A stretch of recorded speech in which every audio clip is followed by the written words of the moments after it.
जिस्मों से निकल के खून कहे है मेरी ज़मीं अफसोस नहीं जो मेरे लिए सौ दर्द सही महफूज रहे तेरे आन सदा चाहे जान मेरी ये रहे ना रहे। Hey guys, it's me Rimi and welcome back my channel Rimi's diary. আজকে আমরা বেরিয়ে পড়লাম সপরিবার মিলে ডাউকি বর্ডার যেতে। আজকে পুরো ট্রিপটা করাচ্ছে আমার বোনের বর রাজি। ও বলল যে দিদি এতদিন বাদে ঘুরতে যখন এসছো তাহলে চলো আমরা ডাউকি বর্ডার ঘুরে আসি। তা আমিও ভাবলাম অনেক দিন বাদে এসছি, তার ডাউকি বর্ডারটা ঘুরেই আসি। কিন্তু বুঝতে পারিনি যে ওয়েদার এতটাই খারাপ আর এত দুর্ভোগে পড়ে যাব আমরা সকলেই মিলে, কারণ কুয়াশায় পুরো রাস্তা ঢেকে গেছে, কিছু দেখা যাচ্ছিল না, যার জন্যই আমরা কিন্তু অনেক বিপদের মুখে পড়ে গেছিলাম।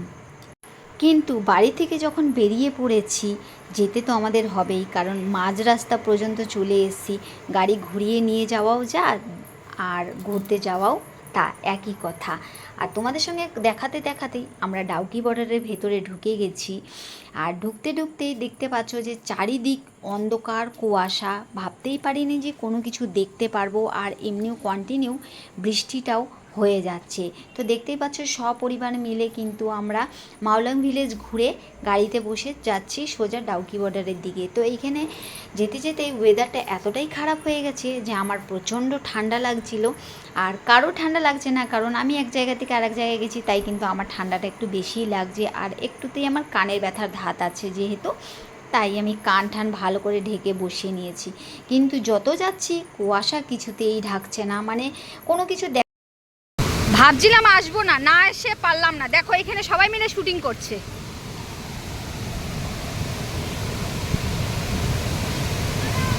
এই তোরা শুটিং শুরু করে দিছ? চল আমারে কইরা দে। জল এত ছিটিয়ে আসছে যে সবার মাথা ভিজে গেছে। দেখো পুরো মাথা অবধি জল ছিটিয়ে আসছে। এদিকে আয়, তোর মাথা দেখাই। দেখো কি অবস্থা, মাথার অবস্থা দেখো কি অবস্থা, সবাই মিলে মাথা ভিজে গেছে। দেখো কি অবস্থা, পাগলের মতন অবস্থা, সব কাটা জল। এই তোদের শুটিং হয়নি? এদের শুটিং এখন পর্যন্ত কমপ্লিট হয়নি। এটা সিলসিলা হে প্যার কা করছে। আমার তো সিলসিলা হে প্যার কা হয়ে গেছে অলরেডি। উড়ুক না, ওই যে পিছন দিকে দে, পিছন দিকে দে, পেছন দিকে দে। হ্যাঁ হ্যাঁ, ঘর ঘর হইছে হইছে। বর্ডারের কাছাকাছি যেতে যেতে পরপর দুটো ফলস পড়ে। তো আমরা একটা ফলস দেখেছি, দেখার পরেই কিন্তু আমাদের প্রচণ্ড পরিমাণে খিদে পেয়ে গেছে। আমরা কিন্তু মাওলাং ভিলেজে খাবার খেয়েছি, কিন্তু খাবার খাওয়ার পরেও না কেন জানি এইসব জায়গাতে খিদেটা প্রচণ্ড বেশি পাচ্ছে, মানে যাই খাচ্ছি মনে হচ্ছে কিছুই খাইনি। আমরা কিন্তু মাওলাং ভিলেজে ভাত ডাল তরকারি সব কিছুই খেয়ে এসেছি। আর এইখানে এসে শশা আনারস সব কিছু কেটে কেটে বিক্রি করছে। তো মানে ওনার মহিলার ঝুড়িটা পুরো আমরা সবাই মিলে পুরো খালি করে দেওয়ার মতনই অবস্থা হয়ে গেছে। মহিলাটাও ভাবছে যে এই নজন এসছে মানে পুরো ঝুড়ি খালি করে দিচ্ছে, এত খাচ্ছে এরা। কিন্তু কি করব বলো, খিদে তো পেয়ে যায়, খাওয়ার পরেও মনে হচ্ছে যেন কিছু খাইনি। একদিকে আমার বোনের বড় যা পাচ্ছে তাই কিনছে, আমরা খাচ্ছি, মানে নিমিষের মধ্যে খাবার খেয়ে নিচ্ছি, এত খিদে পেয়ে গেছে। আমরা দুটো বোন এই ফলসটা দেখেনি, ওরা গাড়িতে বসে রয়েছে, তো ওরা কিছুতেই নামেনি। আর আমরা এইখানে বসে বসে খেয়ে নিচ্ছি, ওরা গাড়ি থেকে চিৎকার করছে, সব একা একা খেয়ে নিচ্ছে তাড়াতাড়ি করে দিয়ে। তারপরে ওদেরকে প্লেটটা দিয়ে দিলাম, তারপরেও দেখছি যে আমার খাওয়ার খিদেটা কমেনি। মানে এত হাবাত্তার মতো খাচ্ছিলাম যে আমার প্রচণ্ড ভীষণ লেগে গেছে। আর কাশি তো কিছুতেই থামছে না। এখান দিয়ে আমার মা আর বোনের ছেলে দুজনে মিলে এসে আমার কাশি থামানোর জন্য পিঠে মাথায় বাড়ি দেওয়া শুরু করে দিয়েছে। তারপরেও খাওয়া কিন্তু থামছে না, খেয়েই যাচ্ছি, একদিকে কাশছি একদিকে খেয়ে যাচ্ছি। ওই দিক থেকে বোনের বর বলছে তাহলে দিদি আর একটু শশা কিনে নিই। আমি বললাম যে ঠিক আছে আমিও নিয়ে নিই। প্লেটে করে দুজনে মিলে এখানে দাঁড়িয়ে দাঁড়িয়ে আমরা শশা খাচ্ছি। আর ওখানে ডগিটাও কিন্তু এসেছিলো আমাদের পাশে খেতে, তো ডগিটাকেও একটু বিস্কুট কিনে দিয়েছি।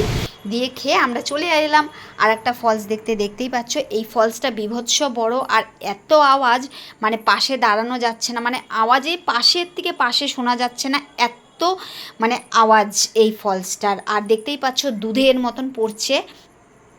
এখানে দাঁড়িয়ে দাঁড়িয়ে কয়েকটা রিলসও বানিয়ে নিয়েছি।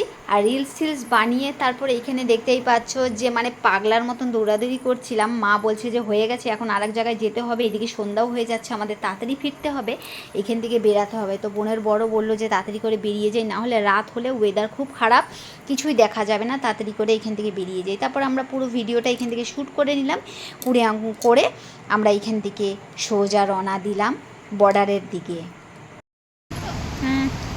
গাইজ একটা আওয়াজ বুঝতে পারছো? আওয়াজটা কিন্তু নিচে একটা মনে হচ্ছে ফলস আছে, তার জন্য কিন্তু আওয়াজ হচ্ছে। চলো আমি নিচের দিকে যাই, আসো মা।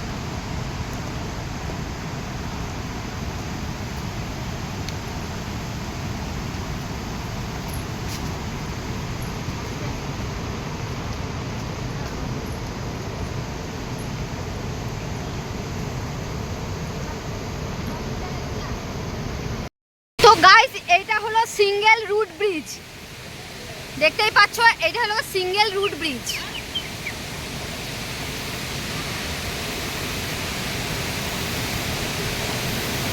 দেখ ঝর্ণার আওয়াজে কথাই শোনা যাবে না কিচ্ছু। দেখো এখানে সবাই ফটো শুট করার জন্য দাঁড়িয়ে রয়েছে।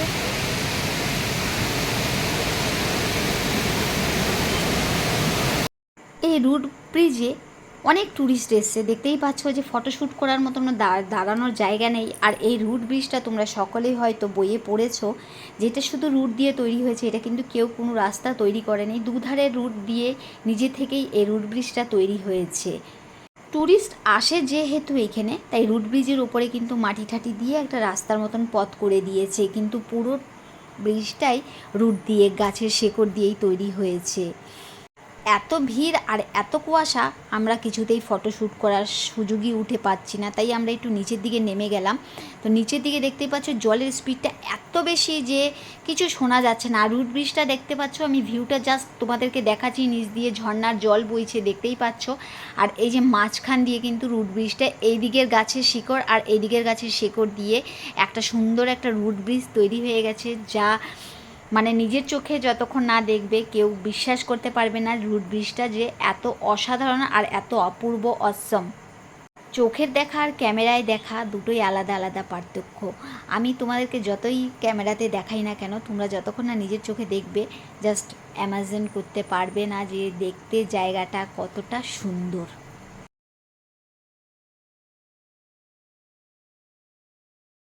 শিলং এসে ঘুরে যাও, এই ডাউকি ওয়াটারে রুট ব্রিজটাও দেখে যাও। আশা করি তোমাদের সকলের খুব ভালো লাগবে এই রুট ব্রিজটা, কারণ অনেক ট্যুরিস্ট আছে এই রুট ব্রিজটা দেখার জন্যই বিশেষ করে কিন্তু এই ডাউকিতে আসা। রুট ব্রিজে কয়েকটা ফটোশ্যুট করে নিলাম, আর ফটোশ্যুট করেই এখান থেকে দেখতেই পাচ্ছ যে ঝর্ণার জল এতটা স্পিড হচ্ছে, তা আমি ভাবলাম যে একটু নিচে যাই, নিচে গিয়ে একটু ভিডিও রিল শ্যুট করি। আর এখানে দেখো আমার বোনও ভিডিও শ্যুট করার জন্য, ফটো নেওয়ার জন্য এখানে একটু দাঁড়িয়ে রয়েছে, জাস্ট একটু ফাঁকা হয়েছে যেহেতু, তাই এখানে ওরা সবাই ফটো তুলছে। আর পুরো মানে ফলসটা দেখে আমি সিঁড়ি দিয়ে অ্যাকচুয়ালি উঠতে পারছি না, তাই বোনের মেয়ের হাত ধরে ধরে সিঁড়ি দিয়ে উপরে উঠছি, মানে প্রচণ্ড পরিমাণে হাঁপিয়ে গেছি, এতটা নিচে নেমেছি। আর আমার মা তো একদম নিচেই রয়েছে, আমার মা অ্যাকচুয়ালি বসে বসে উঠে আসছে, একটু বসছে একটু উঠছে। আর এদিকে আমার তো ইনহেলারের প্রবলেম আছে, তাই আমি যতটা পারছি এগিয়ে আসছিলাম। তো এইখান থেকে আমরা সবাই মিলে বেরিয়ে এসেছি, আমরা সবাই একসঙ্গে হাঁটছি আর বেশ মজা লাগছে। আমার মা কিন্তু হাঁটতে হাঁটতে পুরো হাঁপিয়ে গেছে আর পারছে না, তাই মার জন্য আমি একটু দাঁড়িয়ে রয়েছি। দেখো আমার মাকে, ও দেরি করছে।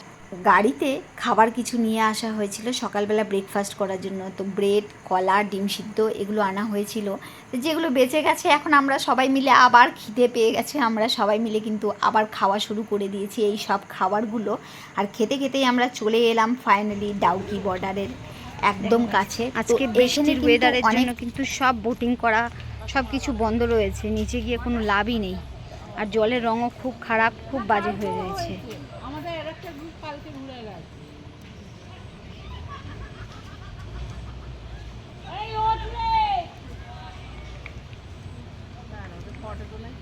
কেউ তো নিচে নামছে না এখন, না নিচে নামবো, জল তো নোংরা। জল নোংরা না, হ্যাঁ একদম চকচক করছে। কোথায় উপর থেকে তো দেখে আসলাম জলের রং নষ্ট, কালো। রংটা ওরকম, কিন্তু জলে হাত দিয়ে দেখবেন পরিষ্কার। বোটিং বন্ধ না? হ্যাঁ বোটিং বন্ধ।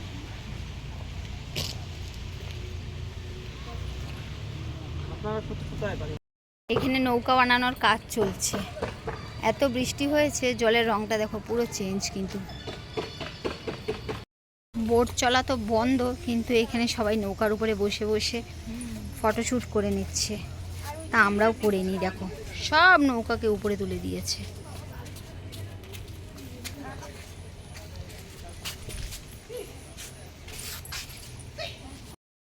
নদীর এপার ইন্ডিয়া আর নদীর ওপার বাংলাদেশ।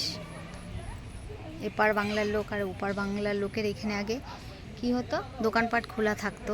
আমি অনেক দিন আগে এসেছিলাম যখন, তখন দোকানপাট ছিল, নিয়ে বসতো। কিন্তু এবার তো কিছুই দেখতে পাচ্ছি না, বৃষ্টির জন্য সব বন্ধ। শুকনো জায়গায় নৌকার উপরে উঠে বসে রয়েছি, পাগলের কীর্তি কিনা। এটাই বললাম ওই পার ধর হ্যালো, এদিকে চলে এক পদে কি বাবা কি করছে এবার নৌকাটা খুলে যাবে। আচ্ছা মা বললো না দুজন থাকা যাবে না, আমি 3 জনকে বসাবো। না রে কত বস্তা দিন আসতে হবে। শুনি ভিজে যাচ্ছিস তো। এই জন্য আমার ছেলেটাকে ভালো লাগে। এই ছেলে আমি সব শিখে নিচ্ছি, এবার এখানে থাকবো। 9:30 কি হয়েছে? এইখানে অন্তত থাকতে দাও, এখানে অন্তত থাকতে দাও। সব জায়গায় উড়োউড়ি এখানে উড়োউড়ি। হ্যাঁ ঠিকই বলেছি কথাটা। আমরা তালা ভেঙে দেবো। 9:30 বাজে যাবে, বন্ধ করে দেবে, কমপ্লিট দিতে দেবে। কোথায় যাবি রে? ভাবি এই কথাটা সবাই নৌকার উপরে বসে বসে মাছ ধরছে। দেখো ওইদিকেও বসে মাছ ধরছে।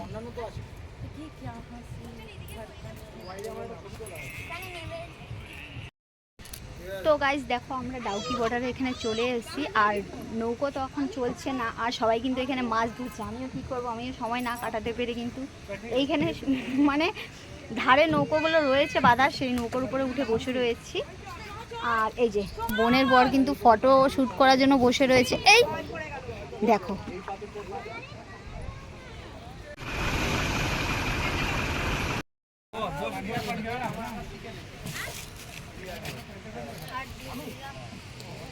জলের রংটার অবস্থা।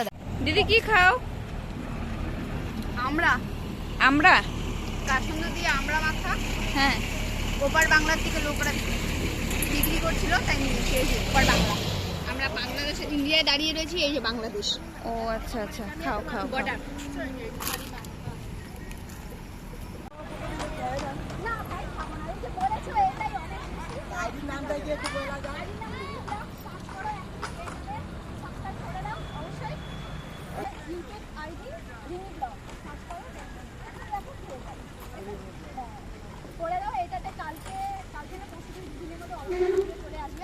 আর এই যে বাংলাদেশের ভাইদের সাথে দেখা হলো, দেখা হওয়ার পরে তারা আমার চ্যানেলকে সাবস্ক্রাইব করার জন্য আমার চ্যানেলের লিঙ্কটাও চাইছে। আমি খুব খুশি আর অনেক তো আমাকে এই ফোনটা দিয়ে দিল সার্চ করে বের করে দেওয়ার জন্য। নিয়ে যান ফোনটা। ও আমাকে দিয়েই দিচ্ছে। দেখো বাংলাতে, ইংলিশে হবে না?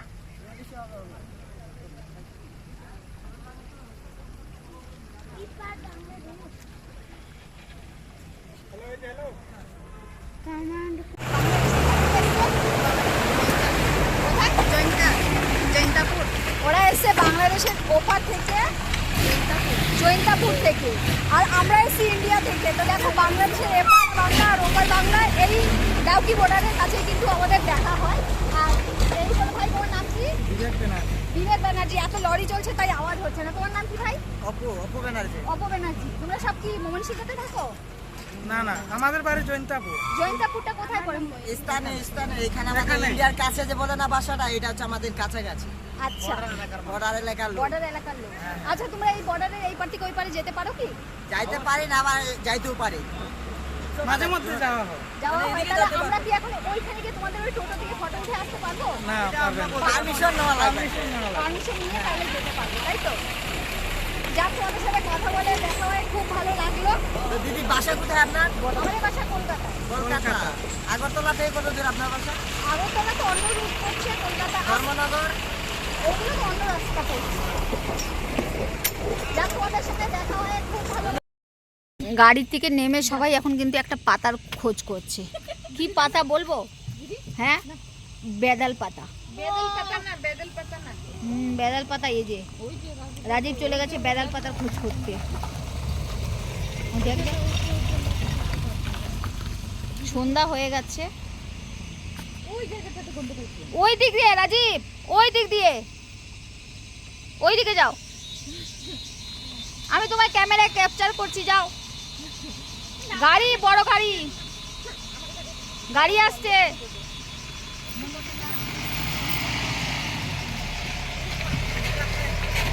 গাড়ি গাড়ি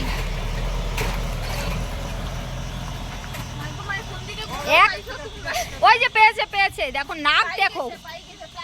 বোন পাতার গন্ধ শুনে কিন্তু বেদাল পাতা খুঁজছে। গাড়ি থেকে, চলতি গাড়ি থেকে বেদাল পাতার গন্ধ পায়। আশ্চর্য পাবলিক মাইন্ড। সত্যি সত্যি তো পাইছে। এখন কি পুরো কুড়িয়ে প্লাস্টিকে ভরবে নাকি তোমরা?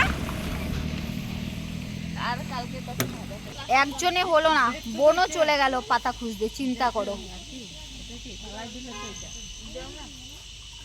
আস্তে আস্তে খোঁজ। ইস, এই নে প্লাস্টিক, নে প্লাস্টিক ভরে নিয়ে আসবি। এই নাও, দাও। হ্যাঁ দাও। হ্যাঁ, আর কে কে আছে? কে কে নামবে? নামো। সবাই মিলে তোলো, এবার কালেক্ট করো। জংলা মংলা হংলা। ইস, দেখ এক এক করে সবাই নামছে। আর ভিডিওটাও রাস্তায় শেষ করে দিচ্ছি। পুরো ভিডিওটা ওয়াচ করো, তাহলে বুঝতে পারবে কোথায় কোথায় গেছি, কোথায় কোথায় ঘুরেছি। আর আজ কি খেয়েছি বলো তো? ডাউকির তামুল পান খেয়ে জিভের অবস্থা দেখেছো কতটা করে দিয়েছি লাল টুকটুকে। যাবার সময় তো দিনের আলো যেমন তেমন করে চলে গেছি, আসার সময় রাস্তায় কিছুই দেখা যাচ্ছে না, এতটাই কুয়াশা। মানে গাড়ি এত আস্তে আস্তে চালিয়ে আমরা জীবন হাতে নিয়ে ওখান থেকে বেরিয়ে এসেছি। তাই ভাবলাম একটু এখান থেকে ভিডিওটা শ্যুট করে তোমাদের সকলকে শেয়ার করি। ওয়েদার খারাপ হলে ডাউকির দিকে না যাওয়াটাই বেটার। অ্যাকচুয়ালি বাচ্চা কাচ্চা নিয়ে গেছি আর ওরাও প্রচণ্ড ভয় পেয়ে গেছে, রাস্তায় কিছুই দেখা যাচ্ছে না। আমরাও প্রচণ্ড ভয় পেয়ে গেছি, শুধু ঠাকুরকে ডাকছিলাম যে ঠাকুর পথ দেখাও। তো যাই হোক, একটু এগিয়ে যখনই গাড়ি যাচ্ছে, কোনো গাড়িকে কিন্তু আমরা আর খুঁজেই পাওয়া যাচ্ছিল না, কোনো আইডেন্টিফাই করা যাচ্ছিল না। তো যা খুব আস্তে আস্তে গাড়ি চালিয়ে আমরা ফাইনালি মেন রোডে উঠেছি কুয়াশা কাটিয়ে। তো ভিডিওটা যদি ভালো লেগে থাকে অবশ্যই লাইক শেয়ার সাবস্ক্রাইব করে আমার পাশে থাকো। আর সকলেই খুব ভালো থাকো, সুস্থ থাকো। আর ফুল ভিডিও যারা দেখেছো তাদের জন্য অসংখ্য ধন্যবাদ।